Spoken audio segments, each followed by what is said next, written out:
दरम्यान मायानगरी मुंबईतून एक धक्कादायक वास्तव समोर आले।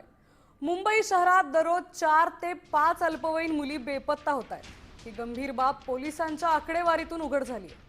गेल्या 10 महिन्यात मुंबई पोलिसांकडे अल्पवयीन मुलींच्या अपहरणाचे 1187 गुन्हे दाखल झाले। त्यापैकी 1000 प्रकरणांचा उलगडा झाला असला तरी उर्वरित प्रकरणांचा तपास अद्याप सुरू आहे। त्यामुळे मुंबईत मुलींच्या सुरक्षेचा प्रश्न पुन्हा एकदा ऐरणीवर आलाय।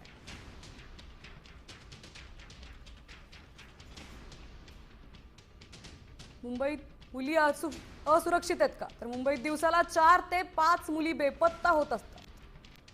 ऑक्टोबरमध्ये सर्वाधिक म्हणजे 136 गुन्हे दाखल झाले। अल्पवयीन मुलींच्या अपहरणाचे 1187 गुन्हे दाखल आहेत। जूनमध्ये 70, जुलैमध्ये 59,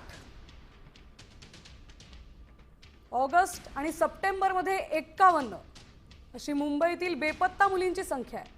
ऑक्टोबरमध्ये 57, नोव्हेंबरमध्ये 71 मुली बेपत्ता आहेत। तर डिसेंबरमध्ये 6 तारखेपर्यंत 11 मुली बेपत्ता असल्याची संख्या आहे।